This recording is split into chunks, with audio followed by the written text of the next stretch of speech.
abadde muntu w'abantu naye amawulire g'okufa kwe nze nagamanya ku Friday.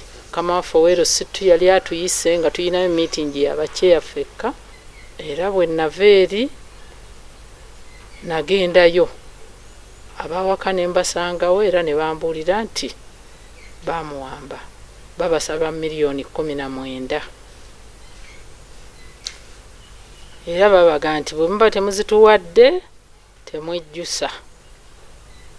Kyatuleetera okutya n'okwogera obwama nti nze ku lwange nenga nti gavumenti etuyamba eziweeyo esobole okukwata abantu abo bennyini. Naye bambi bo beesoloozaamu ezaabwe mpola basooka ne bawaayo miliyoni 1 nga bagiyisa ku ssimu y'omugenzi kwennyini. Ezo tebamanyi oba baaziggyako oba tebaaziggyako. Ne wabaawo endala 7 ne baziyisa ku ssimu y'abo ababbi. Naye baŋŋambye olwaleero nti ezo tezivangako. Naye kati jjo lwe twafunye amawulire agagamba nti azuuse nga mufu. Tusaba bekikwatako abakulembeze baffe abaawaggulu batuyambeko tufune light ku nguudo zaffe batutereko amataala.